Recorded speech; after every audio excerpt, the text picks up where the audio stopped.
आमची घरं कच्ची होती त्या काळात, परंतु आमचं इमान पक्क होतं. आज लेकानो तुमची घरं पक्की झाली आमच्यामुळं आणि बाबासाहेबांमुळं, पण तुमचं इमान कच्च झालंय, हे दुर्दैव आहे. आणि ज्या दिवशी आपलं इमान पक्क होईल त्या दिवशी आंबेडकर चळवळ अत्यंत जोमात आणि अत्यंत ताकदीने उभं राहिल्याशिवाय राहणार नाही. एक तरी पहिल्यांदा लायकीचा माणूस तरी दाखवा, संविधान लिहिण्याच्या लायकीचा, आणि नंतर मग संविधान बदलण्याच्या गप्पा करा. फक्त राजकारण करायचं ते बाबासाहेब आंबेडकरांच्या विचाराशी प्रामाणिक राहून करायचं, ही शपथ घ्या. या आमच्या देशामध्ये काय अनेक धर्म, अनेक भाषा, अनेक जाती, म्हणजे जवळजवळ 7,000च्या वरती जाती, अनेक संस्कृती, अनेक रूढी, अनेक परंपरा. आम्ही यूपी मध्ये जातो, खाण्याची, राहण्याची, वागण्याची अत्यंत वेगळी पद्धत. आम्ही साऊथ मध्ये, कर्नाटक आणि तेलंगणामध्ये जातो, तिकडे खाणं पिणं सर्व वेगळं. असं सरळ सुद्धा देश आज एक संघ आहे. याचं कारण बाबासाहेब आंबेडकरांचं संविधान, हे आपण लक्षात घ्या. आज हे संविधान आहे म्हणून हा देश एक संघ आहे.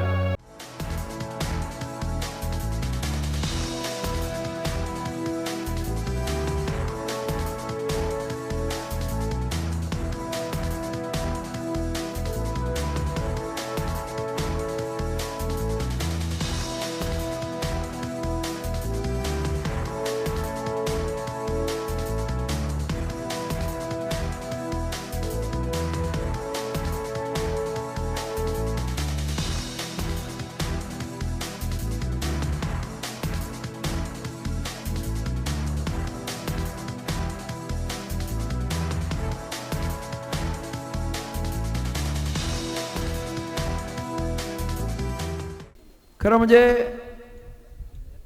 मला आज अभिमान वाटतोय तुम्हा सर्व लाखांदूरमधल्या जनतेचा, की आपण सर्वांनी सकाळी इथं अत्यंत महत्त्वाचं ऐतिहासिक कार्य केलेलं आहे. ते म्हणजे या लाखांदूर नगरीमध्ये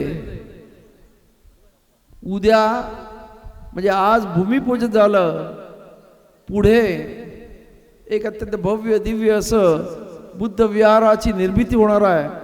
आणि त्यासाठी उपस्थित असणारे धम्मदूत पूज्य भदंत संघरत्न मांडके आणि त्याचबरोबर पूज्य भंते प्रशील रत्नजी, या दोघांना वंदन करतो.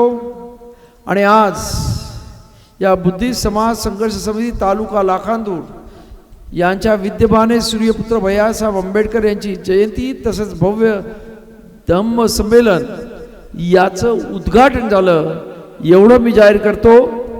आणि त्यानंतर शेवटी मी भाषण करेन अशी अपेक्षा करतो. धन्यवाद. जय भीम. हा दुसरा वर्ष आहे आपण या ठिकाणी धम्म संमेलन साजरा करतो. आणि यावर्षीचं खास वैशिष्ट्य म्हणजे आम्ही एक तालुकास्तरीय बुद्ध विहार व्हावा ही संकल्पना पुढे ठेवली. आणि त्या बुद्ध विहाराच्या भूमिपूजनाचा नियोजित कार्यक्रम पूजनीय भंते यांच्या हस्ते आम्ही पार पाडलेला आहे. आणि तो विहार कसा राहील त्याच्या 2 प्रतिकृती आम्ही त्या विहाराच्या स्थळी आणि या सभा मंडपाच्या गेटवर लावलेला आहे. म्हणजे आमचा एक संकल्प आहे की या तालुक्यामध्ये अशा प्रकारचं एक भव्य बुद्ध विहार व्हावं. केवळ बुद्ध विहार बांधणे हा आमचा उद्दिष्ट नाही. आमच्या समितीच्या लोकांचा केवळ विहार बनवणे हा उद्दिष्ट नाही आहे. तर या विहाराच्या माध्यमातून समाजाला उपयुक्त असलेल्या ज्या काही घडामोडी आहेत त्या आम्हाला करता यावं हा आमचा मुख्य दृष्टिकोन आहे. ज्या ठिकाणी आमचे जे गरीब मुलं आहेत, ज्यांना MPSC UPSC ISIचे क्लासेस करता येत नाही, त्यांच्याकडे पैसे नसतात, ते दिल्लीला, नागपूरला किंवा मोठ्या मोठ्या शहरामध्ये जाऊन ते क्लासेस करू शकत नाही, तर आमच्या या लाखांदूर तालुक्यातील गरीब मुलांना, ज्यांची परिस्थिती नाजूक आहे, अशाही पोरांना या ठिकाणी त्यांना MPSC UPSC IASची तयारी कसं करता येईल तशी व्यवस्था आम्ही या विहाराच्या माध्यमातून करण्याचा आमचा मानस आहे. एवढ्यावरच आम्ही थांबलो नाही. आमचा अनुभव असा आहे, आम्ही जेव्हा लाखांदूर तालुक्यामध्ये फिरतो, आमचे बरेचसे तरुण मुलं बाहेर जे इंजिनियर झाले आहेत,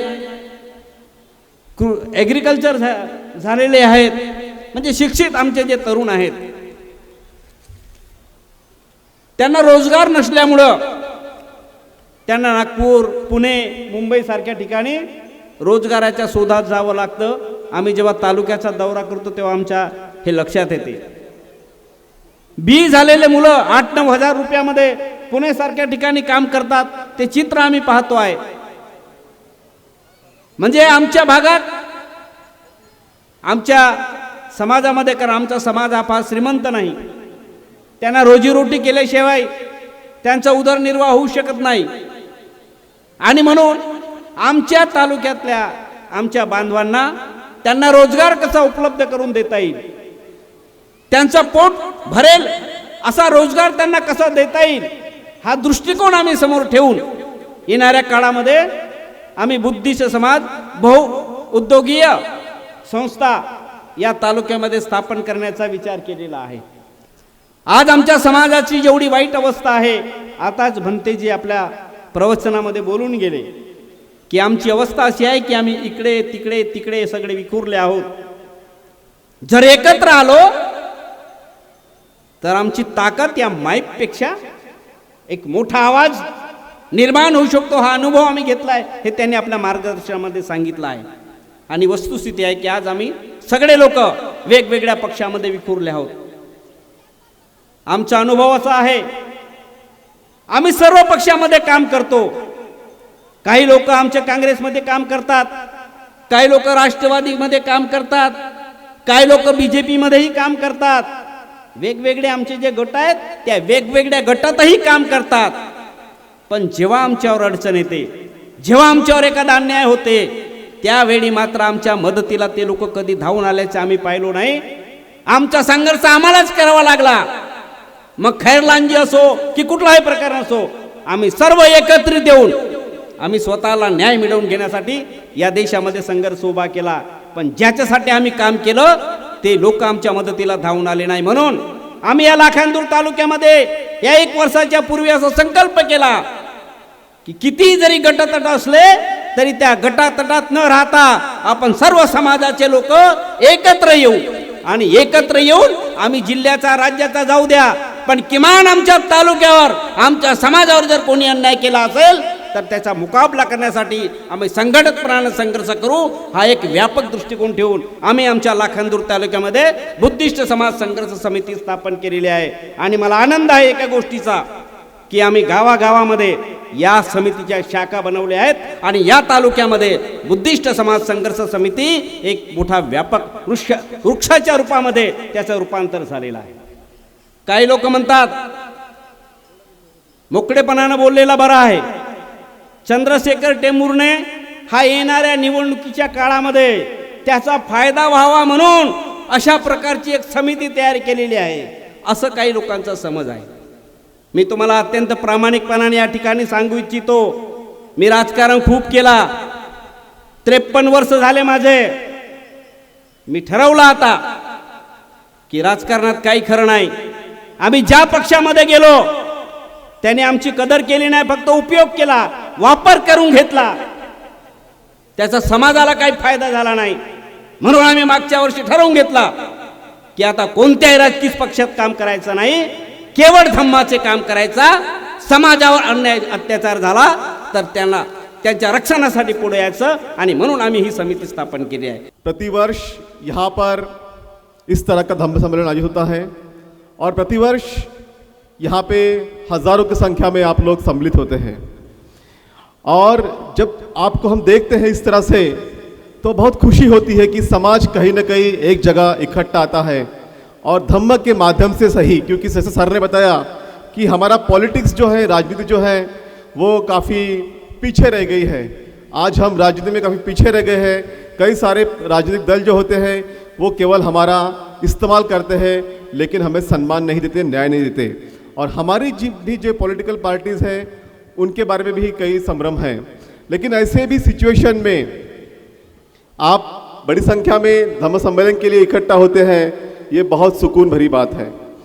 दोस्तों, आप सब जानते हैं कि हमारा भारत, हमारे भारत की विरासत एक गौरवशाली विरासत रही है। सम्राट अशोक के समय का वो समय शायद आपने पढ़ा होगा, आपने सुना होगा। तब भारत एक बौद्धमय देश था। उस समय भारत को सोने की चिड़िया कहा जाता था। भारत ने दुनिया को दिया, दुनिया से हमने नहीं लिया। आज बड़ी विडंबना है कि हमें हमारे बच्चों को पढ़ने के लिए ऑक्सफोर्ड जाना पड़ता है, हार्वर्ड जाना पड़ता है, यूएस जाना पड़ता है, लंदन जाना पड़ता है। लेकिन क्या आप जानते हैं, भारत में एक समय ऐसा था जब बाहर के बच्चे, विदेशों के बच्चे यहाँ पढ़ने के लिए आते थे। हमने क्या दिया? हमने नालंदा दिया, एक ऐसा विश्वविद्यालय जो दुनिया का सबसे बेहतरीन विश्वविद्यालय था। हमने क्या दिया? जब हमारी सत्ता थी, हमने तक्षशिला जैसा विश्वविद्यालय दिया, हमने विक्रमशिला जैसा विश्वविद्यालय दिया, जहां सारे दुनिया के बच्चे आके पढ़ते थे। और एक विरासत जो थी भारत की, वो हमने दी। हम काफी शक्तिशाली थे। हमारा देश उस समय काफी समृद्ध था, क्योंकि उस समय सारे के सारे लोग जो थे वो बुद्ध के विचारों को मानते थे, जानते थे, समझते थे। और इसलिए भारत एक प्रगतिशील देश उस समय हुआ करता था। लेकिन जैसा कि आपने देखा कि कई तरह के देश में संकट आए, प्रतिक्रांति आई, और उसके बाद में क्या हुआ? जातिवादी व्यवस्था जो है भारत में स्थापित हो गई। और उससे क्या हुआ? देश में 800 साल तक मुगलों ने राज्य किया, 150 साल तक अंग्रेजों ने राज्य किया, और देश के कई हिस्सों में बढ़ गए, कई खंडों में देश बढ़ गया, कई विरासत, कई रियासतें में देश बढ़ गया। ये क्यों हुआ? क्योंकि भारत में जाति व्यवस्था जो थी उसने देश के लोगों के गुलाम किया, देश के लोगों के मन में मतभेद पैदा किया, और इसलिए भारत जो है वो फिर से एक जो वैभवशाली देश था, शक्तिशाली देश था, वो फिर से पीछे आ गया। लेकिन जब भारत में महात्मा फुले आए, पेरियार रामास्वामी नायकर आए, सावित्री माई आई, जिजाऊ आई, शिवाजी महाराज जैसे लोग आए, उसके बाद में धीरे धीरे जो है फिर से हम लोग एक अच्छे रास्ते में चलने लगे। लेकिन सबसे बड़ा परम बिंदु वो था कि जब डॉक्टर साहब डॉक्टर अम्बेडकर ने इस देश का संविधान बनाया और सबको इंसान का दर्जा दिया। इस देश की जाति व्यवस्था को नष्ट किया, जो अनटचेबिलिटी उसको नष्ट किया, और हम सबको इंसान बनाया। और आज हम फिर एक देश के तौर पर सब लोग मिलकर आगे जा रहे हैं। लेकिन फिर भी आज भी कई जगह पे हम देखते हैं कि जाति के नाम पे, धर्म के नाम पर लोग काफी बिखरे हुए हैं। और आज एक ऐसा माहौल हमारे सामने है कि कई जगह पे हम लोग देखते हैं कि धर्म या जाति के नाम पे में फिर से बांटने की कोशिश हो रही है। हम चाहते हैं कि फिर से वही भारत हो जो सम्राट अशोक का भारत था। हम चाहते हैं कि फिर से वही भारत हो जो कनिष्क का भारत था। लेकिन यहाँ के लोग उस भारत को नहीं चाहते। ऐसे में हम सबकी बड़ी जिम्मेदारी बनती है कि हम ऐसे भारत का निर्माण करें। और मुझे खुशी है, लाखांदूर में जब भी आता हूँ, यहाँ पे कुछ ऐसे लोग हैं कि जो केवल हमारे लोगों में काम नहीं करते, बल्कि ओबीसी में भी काम करते हैं। कई ओबीसी लोगों को जोड़ने का काम उन्होंने किया है। ओबीसी मतलब क्या है? ओबीसी मतलब ओरिजिनल बुद्धिस्ट कम्युनिटी। और इसको साथ में लाने का काम, उनको समझाने का काम आप लाखांदूर के लोग कर रहे हैं। इसके लिए आपका बहुत बहुत शुक्रिया अदा करता हूँ कि देश में हमारे जो पास जो आरक्षण था, उस आरक्षण को मिटाने की कोशिश हो रही है। आपने देखा होगा कि किस तरह से इस देश की संपत्तियां हैं वो प्राइवेट की जा रही है और हमारे आरक्षण को समाप्त करने की कोशिश की जा रही है। ऐसे समय में इस देश को हिंदू राष्ट्र बनाने की कोशिश हो रही है। और ऐसे इस समय में हम सबकी बड़ी जिम्मेदारी बनती है कि हम इस देश को फिर से संवारे, सजाए और अपना फिर से राज जो है यहाँ पे स्थापित करें। मैं सिर्फ एक उदाहरण भगवान बुद्ध के समय का आपको देता हूँ और अपनी बात को विराम देता हूँ। उससे पहले एक बात जरूर कहना चाहूँगा कि हम जिस जगह पे रहते हैं, यहीं से पास में पौनी है। पौनी एक समय सम्राट अशोक का एक सेंटर था। वहाँ पे बड़े पैमाने पे उत्खनन हुआ। हमारे पास में नागभीड़ है, आसपास का जो भी एरिया था, एक समय जो था, आज उत्खनन से पता चलता है कि वो बुद्धिस्ट एरिया था। कई बुद्धिस्ट स्तूप जो है वो यहाँ थे और उस विरासत को संजोगने की जवाबदारी हम सबकी है। मैं भगवान बुद्ध का एक उदाहरण आपको देके अपनी बात को समाप्त करता हूँ। एक बार आनंद ने तथागत बुद्ध से पूछा कि जल, वायु, अग्नि, इन तत्वों में सबसे शक्तिशाली तत्व कौन सा है? बुद्ध ने कहा, आनंद, पत्थर सबसे कठोर और शक्तिशाली दिखता है, लेकिन लोहे का हथौड़ा पत्थर के टुकड़े टुकड़े कर देता है। इसलिए लोहा पत्थर से अधिक शक्तिशाली है। लेकिन लोहार आग की भट्टी में लोहे को गलाकर उसे मनचाही शक्ल में ढाल देता है। इसलिए आग लोहा और पत्थर से अधिक शक्तिशाली है। मगर आग कितनी भी विकराल क्यों न हो, जल उसे शांत कर देता है। इसलिए जल पत्थर, लोहे और अग्नि से अधिक शक्तिशाली है। लेकिन जल भरे बादलों को वायु कहीं से कहीं उड़ाकर ले जाती है। इसलिए वायु जल से भी अधिक शक्तिशाली है। लेकिन हे आनंद, ये सारे चार तत्व जो है अपने आप में शक्तिशाली तो है, लेकिन इच्छा शक्ति जो होती है वो वायु की दिशा को भी मोड़ सकती है। इसलिए अगर सबसे शक्तिशाली कौन सा तत्व होगा इस दुनिया में, तो वो है इच्छा शक्ति और विल पावर। इसलिए इससे अधिक तत्व कोई बड़ा नहीं है। इसलिए अपने आप में इच्छा शक्ति को अपने आप में अपने को समाना है और हम कर दिखाएंगे। हम फिर से उस सम्राट अशोक के राज को स्थापित कर देंगे। मुझे लगता है कि ये धम्म सम्मेलन का मुख्य उद्देश्य होना चाहिए। मैं जब देखता हूँ, हमारे एक मित्र रोशन पाटिल जी यहाँ पे है, उमरेड से हैं। हम वहाँ पे एक उमरेड में गोधनी का एक विहार है, 1962 में विहार बना था। हम वहाँ पे गए, आपको यकीन होगा कि 300 लोगों की बस्ती वहाँ पे है और 51 लोग वहाँ पे सरकारी नौकरी में आए। ये उस विहार का इंपॉर्टेंस है कि लोगों ने दीक्षा भी ली, शिक्षा भी ली, और इसलिए 51 लोग जो है उस विहार के माध्यम से गवर्नमेंट सर्वेंट बने। वही एक जगह में गया सावनेर में, वहाँ पे 1956 का विहार है, लेकिन वहाँ पे लोगों ने सिर्फ दीक्षा ली, शिक्षा नहीं ली। वहाँ पे एक भी व्यक्ति सरकारी नौकरी में नहीं गया या एजुकेशन में आगे नहीं बढ़ पाया। तो ये विडंबना है और इस विडंबना को हमें दूर करना पड़ेगा। हमारे समाज के लोगों तक जाना पड़ेगा और शिक्षा और दीक्षा दोनों का महत्व समझाना पड़ेगा। दोस्तों, हम पंचशील का पाठ करते हैं। मैं एक जगह मैं बताता हूँ आपको कि अब यहाँ पे रक्षक जी है। मैं एक बार जापान में गया था और हमने देखा कि लोग बुद्ध के धम्म को आचरण में कैसे लाते हैं। वहां पे जापान में पुलिस को कोई काम नहीं होता। क्यों काम नहीं होता? क्योंकि वहां पे लोग चोरी नहीं करते, वहां पे लोग झूठी नहीं बोलते, वहां पे किसी प्रकार का नशा पानी नहीं करते। इसलिए जापान की पुलिस को कोई काम नहीं है। अब जब भी आप जापान जाए, किसी बौद्ध देश में जाए, कहीं भी जाए, चाहे जापान हो, भूटान हो, चाइना हो, आपको लोग अदब से ऐसा नमस्कार करेंगे।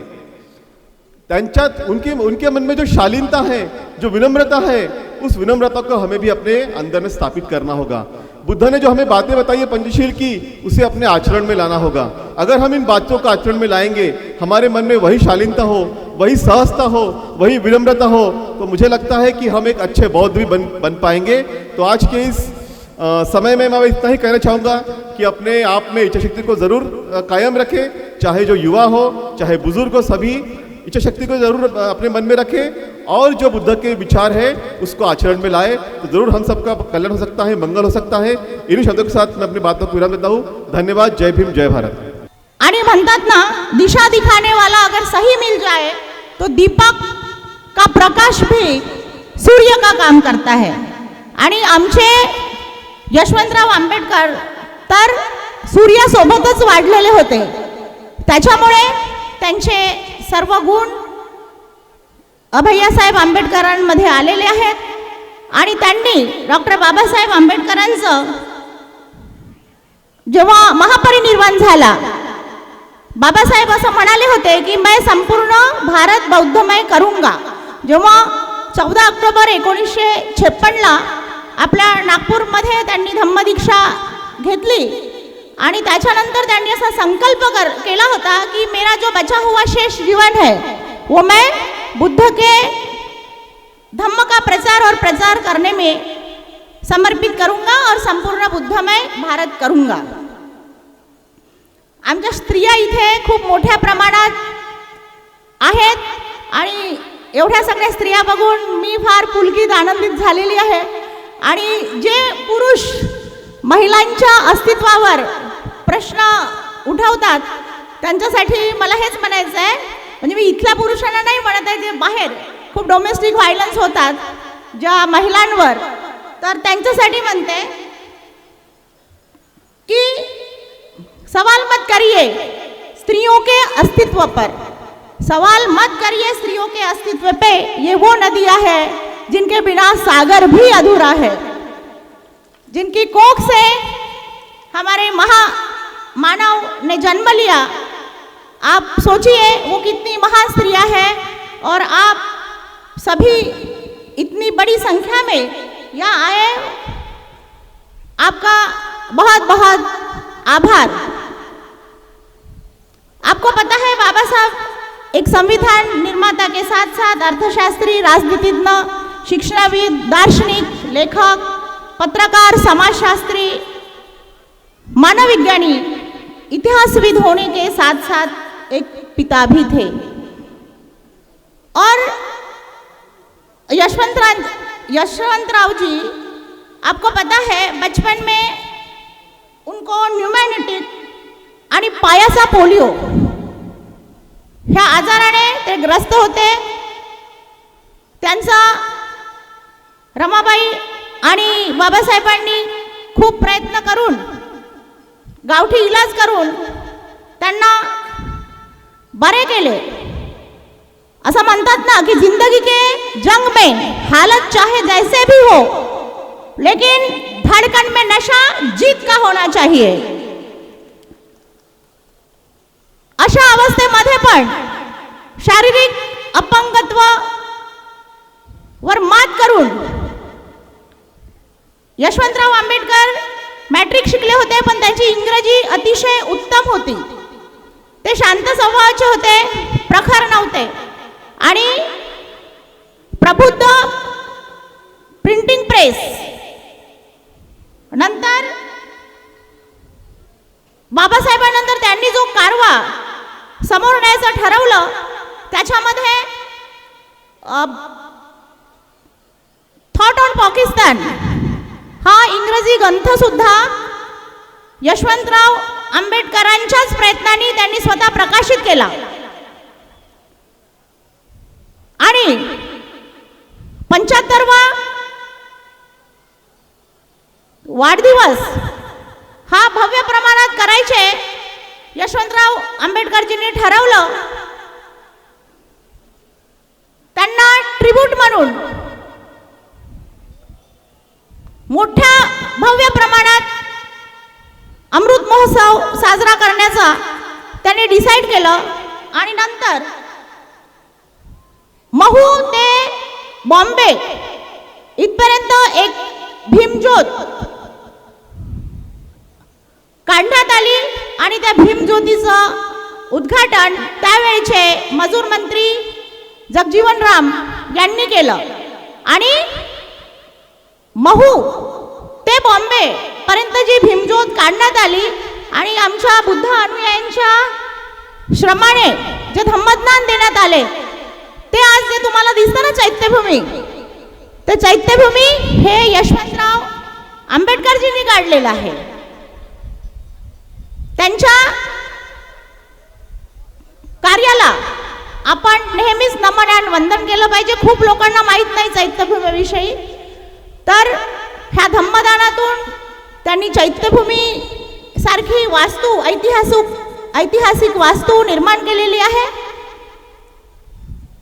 जेव्हा 1962 ते 1968 पर्यंत आमचे भैयासाहेब आमदार होते, तेव्हा त्यांनी नवबुद्धांच्या प्रश्नांना वाचा फोडली आणि अतिशय निर्भीडपणे विधान परिषदेमध्ये आपल्या नवबुद्धांचे प्रश्न त्यांनी मांडले. भारतीय बौद्ध महासभेचे अध्यक्ष या नात्याने त्यांनी थायलंड, म्यानमार, सारनाथ व दिल्ली येथे संपन्न झालेल्या जागतिक परिषदांमध्ये भारतीय बौद्धांच्या समस्या मांडल्या. भैयासाहेब कधी प्रखर नव्हते, त्यांचा स्वभाव शांत होता. संधिवाताचा सामना करताना सोसावे लागलेले दुःख त्यांनी कधीही सामान्य जीवनात उतरू दिले नाही. असे महान होते भैयासाहेब आंबेडकर. आम्ही नागपूरमध्ये सुद्धा विहारामध्ये अलीकडे अभ्यासिका सुरू केलेल्या आहेत आणि त्या अभ्यासिकाच्या माध्यमातून विद्यार्थ्यांसाठी आमच्या विहारातून सुद्धा गेल्या 5 वर्षामध्ये 48 विद्यार्थी राज्य आणि केंद्र शासनाच्या सेवेमध्ये सामील झालेले आहेत. हे विहाराचं काम खऱ्या अर्थानं हे विहाराचं काम आहे. डॉक्टर बाबासाहेब आंबेडकरांनी असं म्हटलं होतं की विहार ही विद्यार्जनाची केंद्र झाली पाहिजे आणि अलीकडे या विहारांचं स्वरूप बदलू लागलेलं आहे. आणि या लाखांदूरमध्ये सुद्धा एक विहाराची निर्मिती होती आहे आणि हे विहार लवकरच पूर्णत्वास येईल. आणि इथे जमलेला जो उपासक उपासिकांचा समुदाय आहे तो निश्चितपणे दानपारमिता पाळणारा समाज आहे आणि या समाजाकडून या विहाराला भरघोस अशी मदत प्राप्त होणार आहे. मी आपल्याला सांगितलं पाहिजे की बाबासाहेबांनी सांगितलं होतं की आपल्याला दर रविवारी विहारामध्ये गेलं पाहिजे. मला असं वाटतं की आपल्यापैकी प्रत्येकजण विहारामध्ये जात असेल.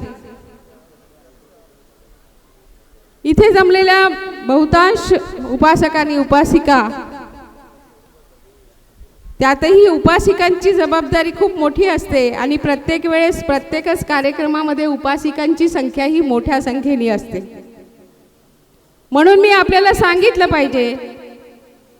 अमनजी कांबळे यांनी उल्लेख केला की आपण या लाखांदूरमध्ये ओबीसींना जोडण्याचं काम करत आहात आणि त्यांनी व्याख्या पण सांगितली की ओबीसी म्हणजे कोण? Original Buddhist community. Original Buddhist कम्युनिटीचा एक भाग आहे ही संध्या राजूरकर. आजपासून 40 वर्षापूर्वी जर मला तुम्ही भेटला असतात तर मी 13 आरत्या, पोथीचे पारायण आणि खूप देवाधिकांमध्ये रमलेली संध्या राजूरकर तुम्हाला बघता आली असती. पण आज जी संध्या राजूरकर तुमच्या समोर उभी आहे त्याला कारण फक्त आणि फक्त डॉक्टर बाबासाहेब आंबेडकर.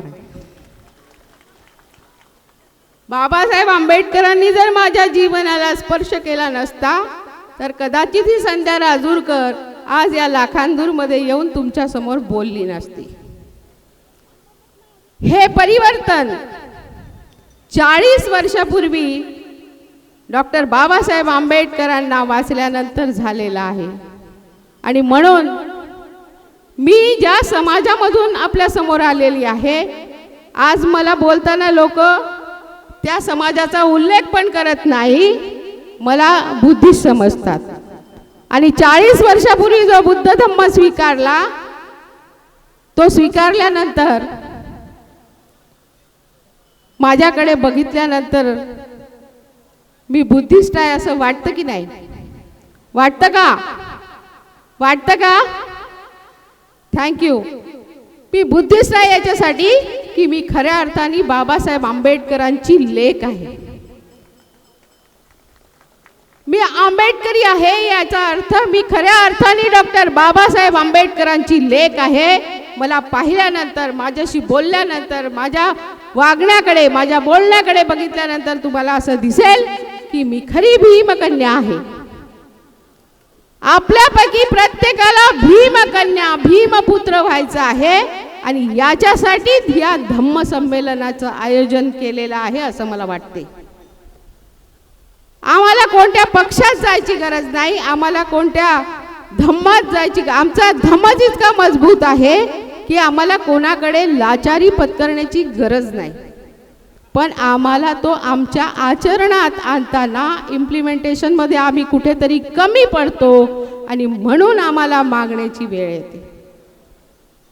आज या धम्म संमेलनाच्या निमित्तानं मी आपणास सांगू इच्छिते की आम्ही मजबूत आहोत, मजबूर नाही.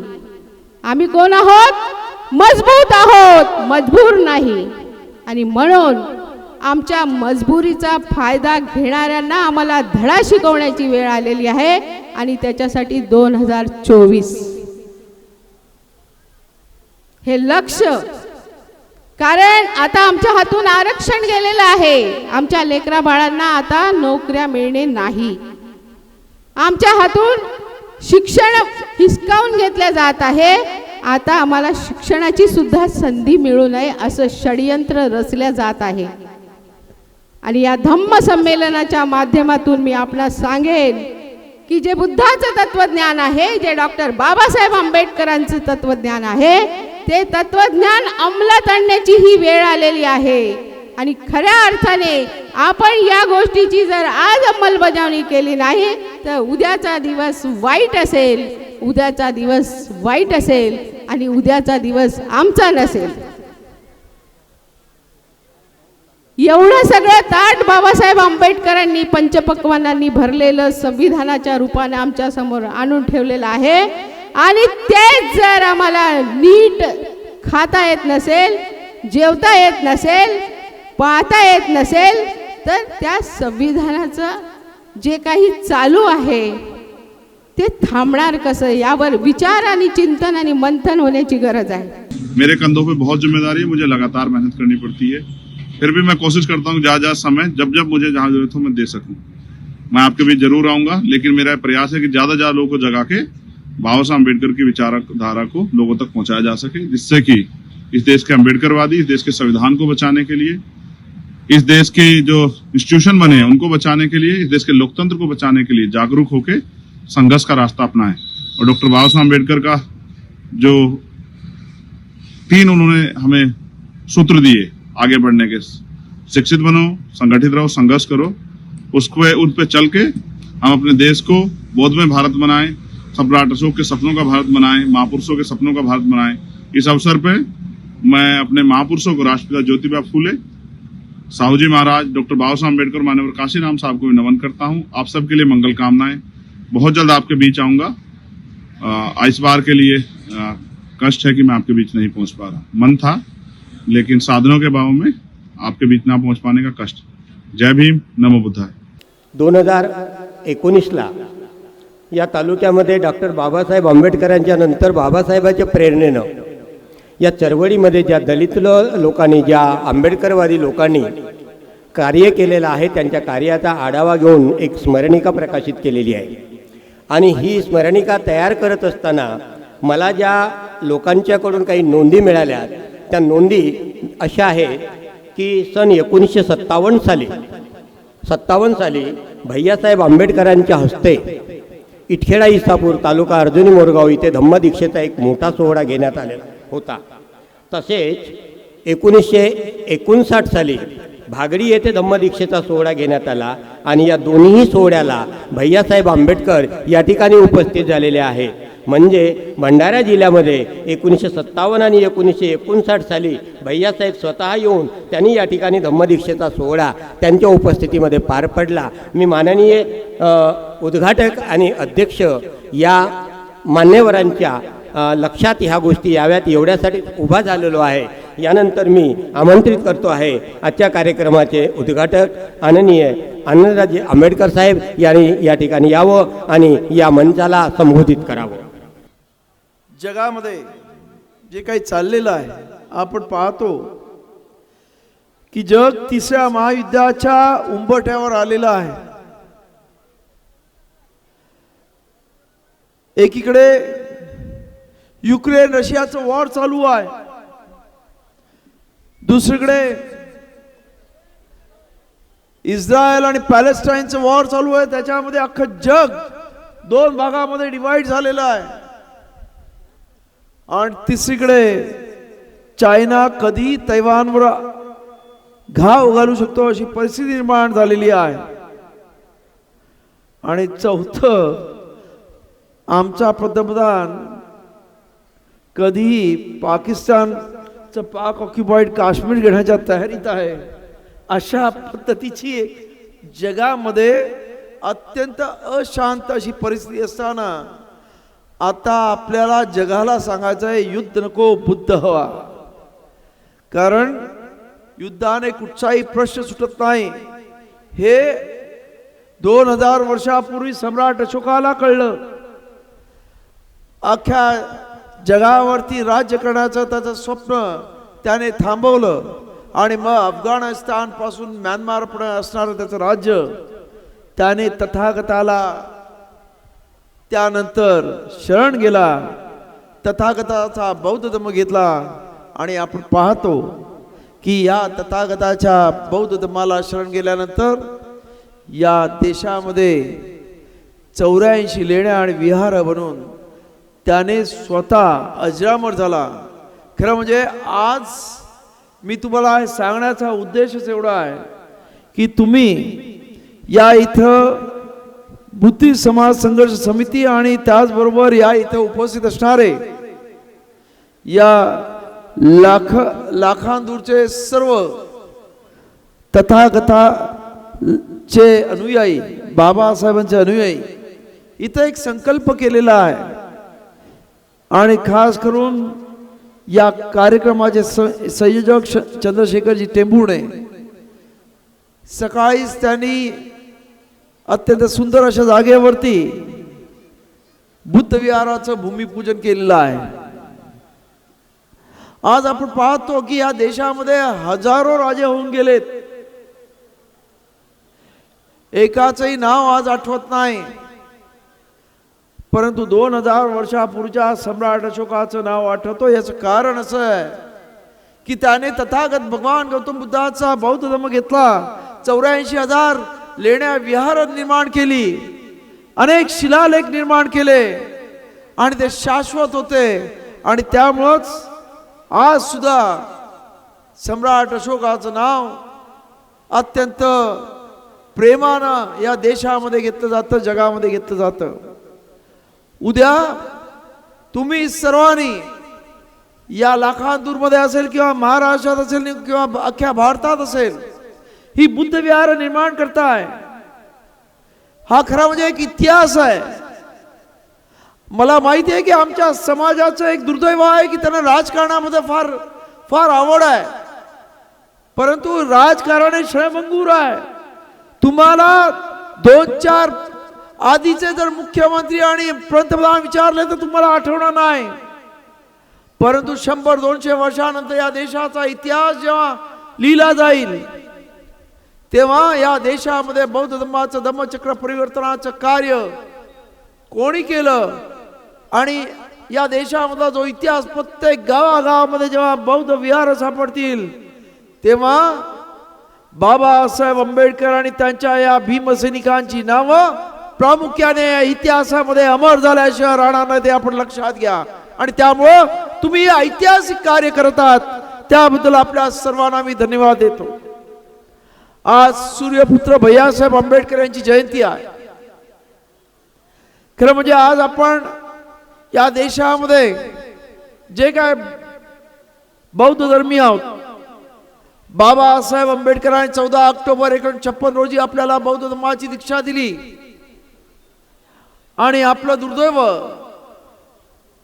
की बाबासाहेब आंबेडकरांचं अकाली म्हणजे 6 डिसेंबर 1956 रोजी झालेलं महापरिनिर्वाण आणि त्यानंतर बौद्ध धर्माचं संपूर्ण जबाबदारी खऱ्या अर्थानं जर कोणी पेलली असेल तर ते सूर्यपुत्र भैयासाहेब आंबेडकर. त्या काळामध्ये जेव्हा धर्मांतराचं बाबासाहेब आंबेडकरांनी धर्मांतर करत होते तेव्हा बाबासाहेबांच्या जवळ असणारे त्यांच्या सहकारी अनेकांनी बाबासाहेबांच्या या धर्मांतराच्या वेळी स्वतः बौद्ध धर्म सुद्धा स्वीकारला नव्हता. आणि बाबासाहेब गेल्यानंतर आपल्याला ही जबाबदारी नको म्हणून ही जबाबदारी भैयासाहेब आंबेडकरांवर टाकण्यात आली आणि भैयासाहेब आंबेडकरांनी अत्यंत प्रामाणिकपणे आपल्या बापाने या देशाला एक वेगळा विचार दिलाय, एक वेगळा इतिहास निर्माण केलाय आणि तो इतिहास जतन झाला पाहिजे म्हणून पायाला भिंगरी लावून भैयासाहेब आंबेडकर सतत दी बुद्धिस्ट सोसायटी ऑफ इंडियाचे दुसरे अध्यक्ष बनले आणि सतत या महाराष्ट्रामध्ये अख्ख्या देशभर फिरले. आज जी बौद्ध धर्माची चळवळ दिसते तिचं बाबासाहेबांनंतर अत्यंत महत्वाचं कार्य जर कोणी केलं असेल तर ते भैयासाहेब आंबेडकरांनी केलं. एकाही तुमच्या एरिया गबाळ्या नेत्याने केलं नाही. मी इथे ठासून सांगतो की भाऊ ना, बाबासाहेब आंबेडकरांची जी स्मारक आहेत, पहिल्यांदा बाबासाहेब आंबेडकरांची स्मारक करण्याचं कार्य सुद्धा त्यांच्या एकुलता एक पुत्र भैयासाहेब आंबेडकरांनी केलं. आपल्याला माहित असेल की दादर मुंबईमध्ये तुम्ही येता, मंत्रालयामध्ये जाता, मंत्रालयासमोर बँड स्टँड मध्ये बाबासाहेब आंबेडकरांचा जो अत्यंत भव्य दिव्य असा पुतळा आहे, तो भैयासाहेब आंबेडकरांमुळे झालाय. त्यानंतर ज्या जागेवरती बाबासाहेब आंबेडकरांचा अंत्यसंस्कार झाला, त्या जागेवरती भैयासाहेबांनी ठाण मांडलं, काही झालं तरी माझ्या बापाचं स्मारक झालं पाहिजे. आणि म्हणून त्याने 1965 साली मऊ येथून भीमज्योत काढली, स्वतःची जीप स्वतः चालवत आणि त्याच्याबरोबर काही कार्यकर्ते घेऊन अख्ख्या मध्य प्रदेश आणि महाराष्ट्रावर फिरले.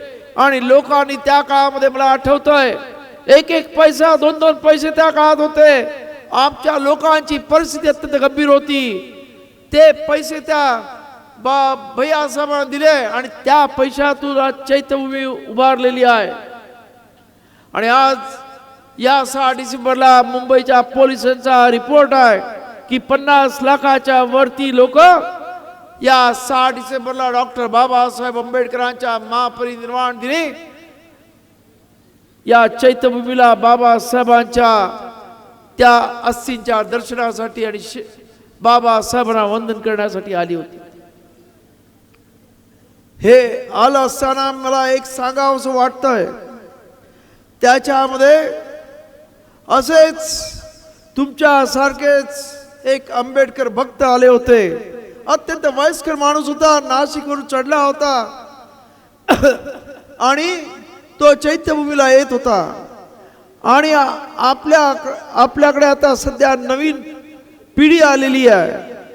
त्या नवीन पिढीला वाटलं की या म्हाताऱ्या बाबांची रेल्वेमध्ये थोडीशी भंकस करावी, म्हणून त्यांना विचारलं की बाबा, तुमच्या काळामध्ये आणि आमच्या काळामध्ये फरक काय आहे? तेव्हा त्या म्हाताऱ्या बाबाने, त्या भीमसैनिकाने जे उत्तर दिलं ते आजच्या पिढीला अत्यंत उद्बोधक आहे असं माझं मत आहे. ते म्हणाले, तो म्हातारा माणूस असं म्हणाला, बाबासाहेबांचा अनुयायी असं म्हणाला, आमची घरं कच्ची होती त्या काळात, परंतु आमचं इमान पक्क होतं. आज लेकानो, तुमची घरं पक्की झाली आमच्यामुळं आणि बाबासाहेबांमुळं, पण तुमचं इमान कच्चं झालंय. हे दुर्दैव आहे. आणि ज्या दिवशी आपलं इमान पक्क होईल त्या दिवशी आंबेडकर चळवळ अत्यंत जोमात आणि अत्यंत ताकदीने उभं राहिल्याशिवाय राहणार नाही. हे आपल्याला मला सांगायचं आहे.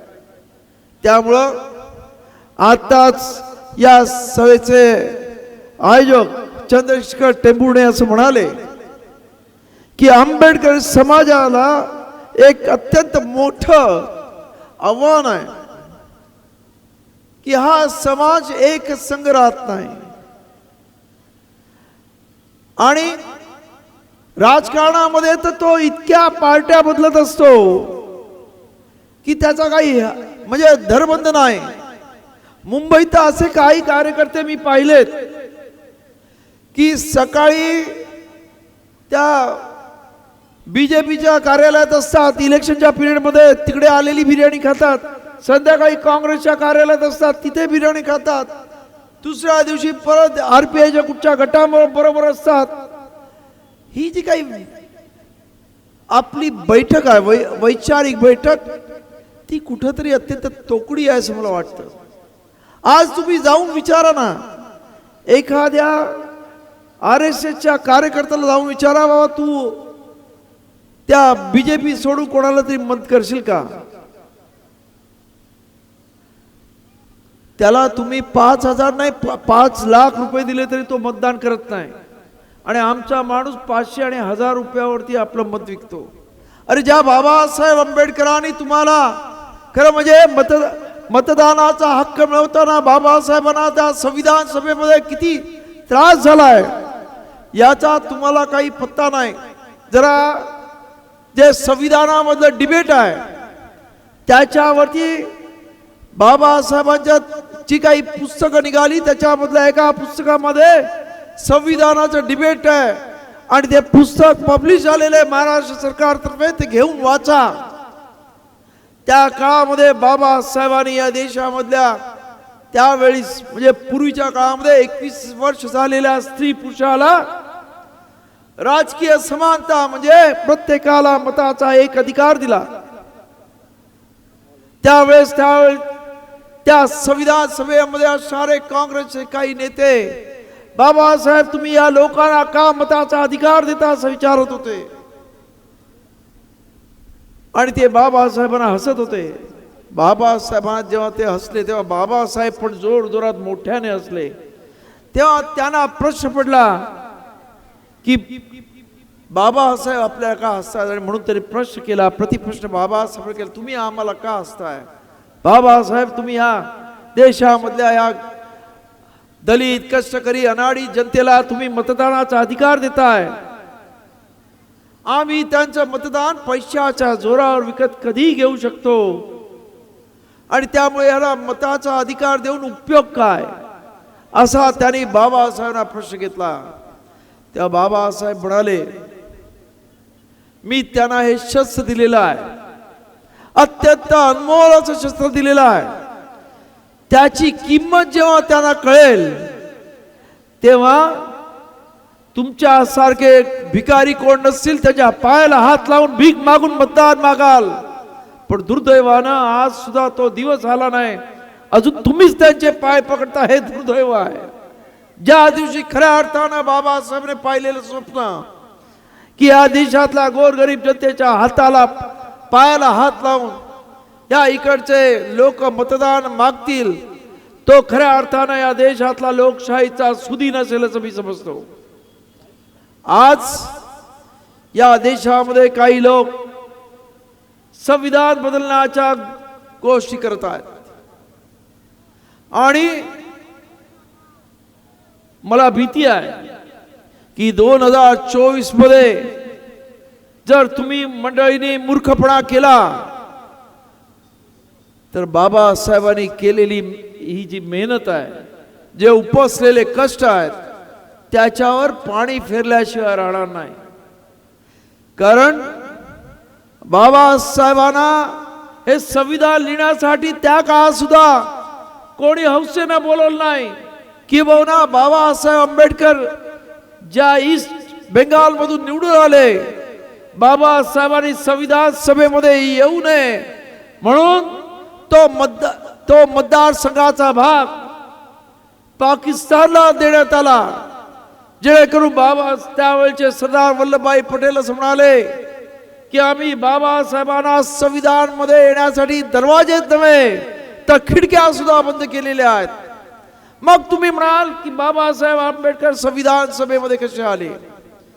कारण त्या काळामध्ये जेव्हा संविधान लिहिण्याची परिस्थिती निर्माण झाली, देशामध्ये एकही लायकीचा माणूस नव्हता, तेव्हा त्यावेळचे या देशाचे मोठे पुढारी जगभर घटनाकार शोधायला निघाले आणि ही गोष्ट जेव्हा चर्चिलला कळली तेव्हा चर्चिलने त्यांना बोलवलं आणि खडे बोल सुनावले, तुमची अवकात नाही या देशाचं स्वातंत्र्य घेण्याची, असा स्पष्ट शब्दात चर्चिलने त्यांना सांगितलं. आमच्याकडे काही म्हणतात की गांधींनी सांगितलं म्हणून बाबासाहेब सांगितलं, खोटा इतिहास आहे. खरा इतिहास असा आहे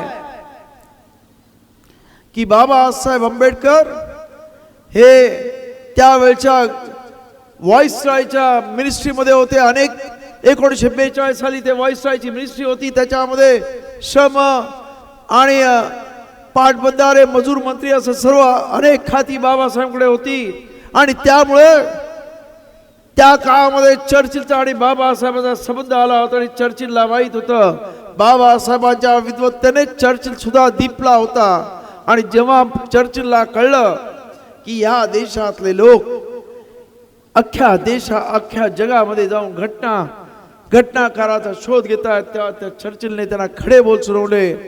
तुमची या देशाला स्वातंत्र्य मिळायची अवकात नाही अशा पद्धतीने स्पष्ट बोल सुरवले. आणि तुमच्या देशामध्येच एक विद्वान आहे ज्याचं नाव बॅरिस्टर B.R. आंबेडकर, त्याच्याकडे जा आणि संविधान लिहून घ्या असा स्पष्ट आदेश दिला.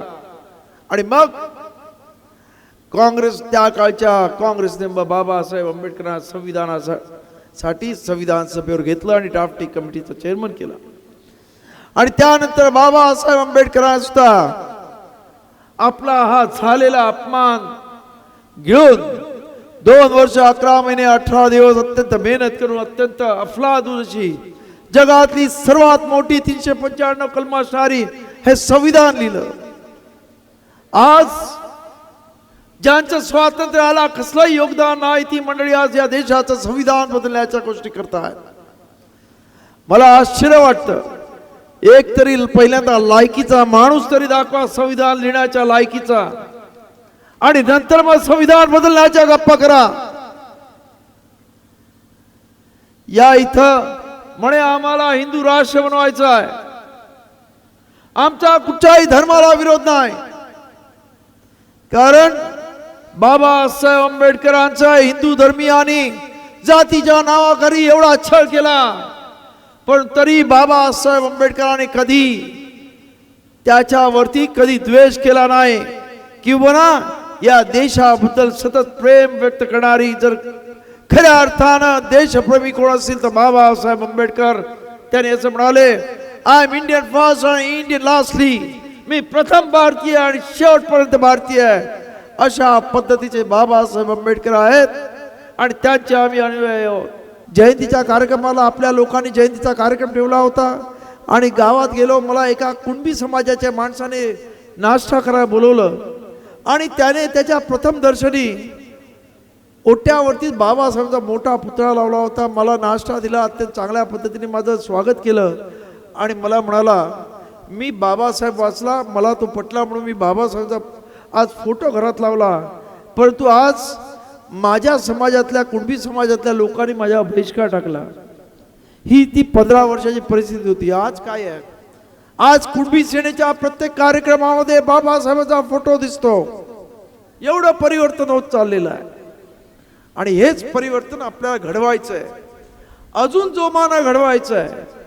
आज संभाजी ब्रिगेडमधली पोरं बाबासाहेब आंबेडकर वाचतात आणि सांगतात, हा एक मोठा चमत्कार आहे. तर हे आपल्याला परिवर्तन जे बाबासाहेबांना अपेक्षित आहे आणि हे परिवर्तन तुमच्यामध्ये पण अपेक्षित आहे. नाहीतर मी धर्माने बौद्ध आहे आणि जातीनं महार आहे असं व्हायला नको. ही काळजी घ्या, एवढंच सांगण्यासाठी मी इथे आलो होतो. सन्माननीय आनंदरावजी आंबेडकर साहेबांनी अतिशय मोलाचं असं मार्गदर्शन, आपलं मत इथे व्यक्त केलेलं आहे आणि त्यांनी सांगितलेलं आहे की अथक प्रयत्नाने आणि कष्टाने डॉक्टर बाबासाहेब आंबेडकरांनी आपल्याला संविधान दिलेलं आहे आणि त्या संविधानाचं रक्षण करणं हे आपली प्रत्येकाची जबाबदारी आहे. आणि ती जबाबदारी जर पार पाडायची असेल तर सत्तेशिवाय शहाणपण येणार नाही. म्हणजे सत्ता ही तेवढीच महत्त्वाची असते आणि एकोपा हा सुद्धा तितकाच महत्त्वाचा असतो. यानंतर मी या ठिकाणी आमंत्रित करीत आहे आजच्या कार्यक्रमाचे अध्यक्ष सन्माननीय ॲडव्होकेट दिलीपजी काकडे सर, मुंबई, आंबेडकरी विचारवंत, यांनी या ठिकाणी अध्यक्षीय भाषण करावं. सूर्यपुत्र भैयासाहेब आंबेडकरांचा जन्म 12 डिसेंबर 1912 साली झाला आणि सूर्यपुत्र भैयासाहेब आंबेडकरांचं निधन 17 सप्टेंबर 1977 साली झाले. म्हणजे 1912 ते 1917 यामधला जो 65 वर्षाचा काळ त्यांना जो मिळालेला आहे, या 65 वर्षाच्या काळाचा आपण आढावा घेणार आहोत. डॉक्टर बाबासाहेब आंबेडकरांना 5 अपत्ये होती. त्यातलं पहिलं अपत्य यशवंतराव, दुसरं अपत्य गंगाधर, तिसरं अपत्य रमेश, चौथी मुलगी इंदू आणि 5वा मुलगा राजरत्न. अशी 5 मुलं डॉक्टर बाबासाहेब आंबेडकरांना होती. या 5 पैकी 4 मुलांचा मृत्यू झाला आणि एकच मुलगा जो ज्येष्ठ पुत्र होता तो यशवंत, तोच फक्त जगला, ते सूर्यपुत्र भैयासाहेब आंबेडकर यांचं नाव बाबासाहेब आंबेडकरांनी यशवंत असं ठेवलं. हे यशवंत नाव बाबासाहेब आंबेडकरांनी का ठेवलं असं म्हटलं जातं की डॉक्टर बाबासाहेब आंबेडकर क्रांतिबा फुल्यांना आपला गुरु मानत होते, क्रांतिबा फुल्यांचा आदर्श घेत होते. त्यामुळे क्रांतिबा फुल्यांच्या मुलाचं नाव यशवंत होतं आणि बाबासाहेब आंबेडकरांचा राजर्षी शाहू महाराजांचा घनिष्ठ संबंध आपणा सर्वांनाच माहीत आहे. राजर्षी शाहू महाराजांचं नाव सुद्धा यशवंत घाटगे असंच होतं. त्यामुळे असं म्हटलं जातं की बाबासाहेब आंबेडकरांनी क्रांतिबा फुल्यांचा आदर्श घेऊन जसं क्रांतिबा फुल्यांच्या मुलाचं नाव यशवंत होतं, तसंच बाबासाहेब आंबेडकरांनी आपल्या मुलाचं नाव यशवंत असं ठेवलंय असं म्हटलं जातं. सुरुवातीला लहानपणी यशवंतला भैया म्हणत असेत आणि मोठ्यापणी भैयासाहेब असं म्हटलं गेलं. या 65 वर्षाच्या कालखंडामधले संपूर्ण आयुष्य आपण इथे सांगत बसणार नाही, परंतु ठराविक मुद्दे मात्र इथे सांगणं अतिशय आवश्यक आहे.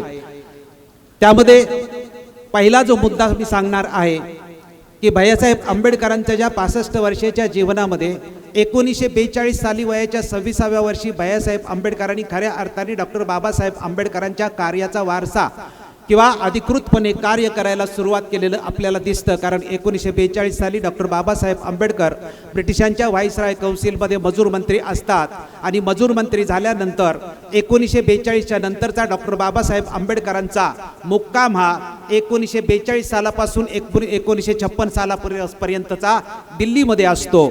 1942 सालापर्यंत डॉक्टर बाबासाहेब आंबेडकर मुंबईत राहतात. त्यावेळेस बाबासाहेब आंबेडकरांनी 1927 सालापासून मुंबईमध्ये जी छापखाना टाकला होता, प्रिंटिंग प्रेस टाकली होती. 1927च्या अगोदर जे मूकनायक निघत होतं त्या मूकनायकाच्या कालखंडामध्ये बाबासाहेब आंबेडकरांची स्वतःची प्रेस नव्हती, परंतु 1927 पासून डॉक्टर बाबासाहेब आंबेडकरांची भारत भूषण ही स्वतःची प्रेस होती. बाबासाहेब आंबेडकर स्वतः जातीने या प्रेसकडे लक्ष देत होते आणि या प्रेसच्या माध्यमातून डॉक्टर बाबासाहेब आंबेडकर आपल्या पाक्षिकाच्या माध्यमातून स्वतःच्या समाजाला जागृत करण्याचा प्रयत्न करत होते. बाबासाहेब आंबेडकरांचं हे काम 1942 सालापर्यंत बाबासाहेब आंबेडकरांनी स्वतः जातीने लक्ष घालून केलं, परंतु बाबासाहेब आंबेडकर 1942ला ज्यावेळेस मजूर मंत्री झाले आणि 42च्या नंतर बाबासाहेब आंबेडकरांनी जी अजरामर कामं केली, म्हणजे 1942ला जी मजूर मंत्री झाली ती अजरामर कामं झाली. म्हणजे या देशातला शिपायापासून IAS ऑफिसरपर्यंत असेल किंवा कारखान्यातला मजुरापासून ते जनरल मॅनेजरपर्यंत असेल, या देशातला कुठलाही कामगार असेल त्या कामगाराच्या आयुष्यामध्ये खऱ्या अर्थाने जर आज या देशामध्ये जर क्रांती करत असेल, त्याला PF मिळत असेल, ग्रॅज्युटी मिळत असेल, सुट्टी मिळत असेल, महिन्याचा पगार मिळत असेल, 8 तासाची ड्युटी मिळत असेल, ट्रायपार्टी ॲग्रीमेंट, इंडियन युनियन ॲक्ट असेल, ही सगळी 1942ला डॉक्टर बाबासाहेब आंबेडकर व्हाईसराय कौन्सिलच्या मजूर मंत्री असताना केलेली ऐतिहासिक कामं आहेत आणि या ऐतिहासिक कामाला पुन्हा डॉक्टर बाबासाहेब आंबेडकरांनी 1950च्या संविधानामध्ये याला अधिकृत सुद्धा केलेलं आहे. त्यामुळे मी हा मुद्दा यासाठी सांगितला की बाबासाहेब आंबेडकरांचं 1942च्या नंतर त्यांचं जे जीवन आहे ते अतिशय व्यस्त होऊन गेलं. राष्ट्रीय आंतरराष्ट्रीय स्तरावरल्या कामामध्ये बाबासाहेब आंबेडकर व्यग्र होत गेले. कारण 42 साली मजूर मंत्री झाले आणि 1946ला 9 डिसेंबरला या देशामध्ये संविधान सभेची पहिली बैठक झाली आणि बाबासाहेब आंबेडकर पश्चिम बंगालच्या नमो शूद्र नावाच्या समाजाने, ज्यांचे नेते होते बॅरिस्टर जोगेंद्रनाथ मंडल, या समाजाने बाबासाहेब आंबेडकरांना निवडून दिले आणि बाबासाहेब आंबेडकर संविधान सभेत गेले. पहिलं भाषण बाबासाहेब आंबेडकरांचं आपणा सर्वांना माहीत आहे आणि बाबासाहेब आंबेडकर ऑगस्ट 1947ला संविधानाच्या मसुदा समितीचे अध्यक्ष झाले आणि बाबासाहेब आंबेडकरांचं काम अजून वेगळं किंवा व्यस्त होत गेले. त्यानंतर तिसरं जे काम आहे म्हणजे 42च्या नंतर 56च्या 50च्या कालखंडामध्ये बाबासाहेब आंबेडकरांची 3 पदं जी मोठी अजरामर आहेत, त्यामध्ये 42चं पद आहे ते मजूर मंत्र्याचं पद आहे. 46ला बाबासाहेब आंबेडकर मसुदा समितीचे अध्यक्ष आहेत आणि 1947-48ला भारत स्वतंत्र झाल्यानंतर बाबासाहेब या देशाचे पहिले कायदा मंत्री झाले. त्यामुळे कायदा मंत्री म्हणून पुन्हा व्यस्त कार्यक्रम आणि त्यामध्ये या देशातल्या प्रत्येक स्त्रीला नवऱ्याच्या घरी आणि नवऱ्याच्या घरी आणि बापाच्या घरी कुठलाच अधिकार मिळत नव्हता. ना नवऱ्याच्या संपत्तीमधला कुठला अधिकार होता, ना बापाच्या संपत्तीमधला कुठला अधिकार होता. ते डॉक्टर बाबासाहेब आंबेडकरांनी पहिले कायदा मंत्री झाल्यानंतर या देशाला हिंदू कोड बिल दिलं आणि त्या हिंदू कोड बिलामध्ये या देशातल्या स्त्रीला बापाच्या घरी तेवढाच अधिकार दिला आणि नवऱ्याच्या घरीही तेवढाच अधिकार दिला. त्यामुळे ही बाबासाहेब आंबेडकरांची अधिकृत अजरामर कामं आहेत. या कामामध्ये व्यस्त झाल्यामुळे बाबासाहेब आंबेडकरांचं मुंबईमधलं जे प्रेसचं काम होतं त्या कामाकडे दुर्लक्ष होणं साहजिक होतं. हे जे दुर्लक्ष आहे हे ओळखलं आणि भैयासाहेब आंबेडकरांनी प्रेसच्या कामाला सुरुवात केली आणि 42 सालापासून भैयासाहेब आंबेडकरांनी 42 सालापासून 1977 सालापर्यंत आपल्या शेवटच्या श्वासापर्यंत आपल्या वडिलांनी जे प्रेसचं काम चालू ठेवलं होतं ते शेवटपर्यंत त्यांनी ते केलं. शेवटी त्यांचं धम्मयान हे चालू होतं आणि प्रबुद्ध भारत हे त्यांचं कायमस्वरूपी चालूच होतं. धार्मिक प्रबोधन करण्यासाठीही या प्रेसच्या माध्यमातून काम केलेलं आहे. सामाजिक प्रबोधन करण्यासाठीही या प्रेसच्या माध्यमातून कार्य केलेलं आहे. त्यामुळे भैयासाहेब आंबेडकरांच्या जीवनामध्ये सर्वात महत्त्वाचं पहिलं जे योगदान आहे ते बाबासाहेब आंबेडकरांच्या प्रिंटिंग प्रेसचं काम करून त्या माध्यमातून भैयासाहेब आंबेडकरांनी आपल्या योगदानाला सुरुवात केलेली आहे.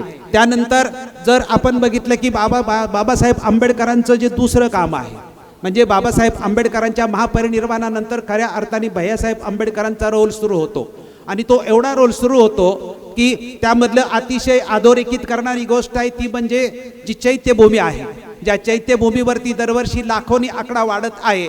म्हणजे मागच्या 2-4 वर्षापूर्वी जो 20-30 पर्यंत 30 पासून 35 पर्यंत 35 पासून 40 पर्यंत गेला होता आणि या वर्षी 50 लाखापर्यंत गेला होता. ती जी चैत्यभूमी होती ही चैत्यभूमी निर्माण करण्याचं श्रेय एकट्या भैयासाहेब आंबेडकरांना जात होतं. कारण ही चैत्यभूमी निर्माण करण्यापूर्वी सुरुवातीला काही लोकांनी विरोध केला होता की इथं बाबासाहेब आंबेडकरांचं छोटं स्मारक करण्याऐवजी आपण दुसरीकडे मोठं बाबासाहेब आंबेडकरांचं स्मारक करू आणि काही लोकांनी याची वर्गणी काढायला सुद्धा सुरुवात केली होती. परंतु भैयासाहेब आंबेडकरांनी कुणाचंही ऐकलं नव्हतं की बाबासाहेब आंबेडकरांचं मला इथं स्मारक करायचं आहे आणि ते स्मारक भैयासाहेब आंबेडकरांनी करून दाखवलं आणि ते स्मारक करून दाखवल्यामुळे 50 लाखाचा जनसागर तिथे पोचतो.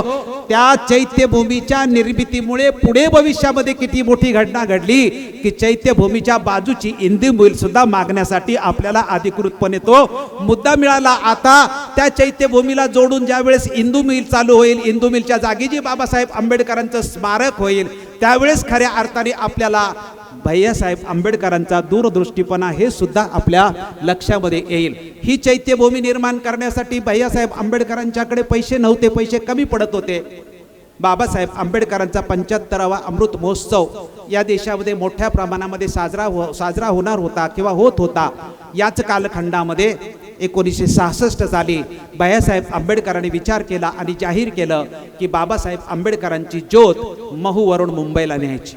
महूवरून मुंबईला बाबासाहेब आंबेडकरांची ज्योत काढण्याची भैयासाहेब आंबेडकरांनी व्यक्तीच्या स्वतः तयारी केली होती. पुण्यातून मिलिटरीची एक जुनी जीप भैयासाहेब आंबेडकरांनी विकत घेतली होती. त्याला दुसरा एक मागं रथ त्यांनी जीपचा जोडला होता. एक ड्रायव्हर होता बरोबर. तो ड्रायव्हर थकल्यानंतर स्वतः भैयासाहेब ती गाडी चालवायचे. वरळीमधला आय्या सुतार नावाची जी व्यक्ती होती, या आय्या सुतार नावाच्या व्यक्तीकडून भैयासाहेबांनी ती भीमज्योत बनवली होती. ते 8 पानाचं कमळाची भीमज्योत ही होती. त्याला लाकडाची मूठ अतिशय सुंदर अशी बनवली होती आणि तो बनवणारा वरळीचा आय्या सुतार जो होता या सुताराला संगती ठेवलं होतं की 21 दिवसाची ही जी भीमज्योत होती महू ते मुंबई या कालखंडामध्ये तो सुतार सुद्धा बरोबर होता. सुमंतराय गायकवाड असतील, RG रुके असतील, NM कांबळे असतील, ही मंडळी भैयासाहेब आंबेडकरांच्या बरोबर ती होती. जगजीवन रामांनी महू येथे त्या ज्योतीचं उद्घाटन केलं होतं की सुरुवात केली होती आणि तिथून ती ज्योत ही मुंबईला आली होती. ज्यावेळेस मुंबईला 14 एप्रिलला या ज्योतीचा समारोप किंवा ते मोठा कार्यक्रम झाला तिथे भैयासाहेब आंबेडकरांनी जाहीर केलं की महू ते मुंबई या दरम्यान मला जो समाजाने योगदान केलेलं आहे, जे मला दान दिलेलं आहे, या संपूर्ण दानाचा मी उपयोग जो आहे तो मी चैत्यभूमितीच्या निर्मितीसाठी पूर्णपणे वापरणार आहे. आणि त्या दानातून भैयासाहेब आंबेडकरांनी चैत्यभूमीचं 1966 साली काम पूर्ण केलेलं आहे. त्यामुळे तुमचा माझा भैयासाहेब आंबेडकरांना त्या पिढीने पूर्णपणे भैयासाहेब आंबेडकरांना सहकार्य केलेलं आहे. त्यामुळे भीमज्योतीचे पुरस्कर्ते भैयासाहेब आंबेडकर हे आहेत.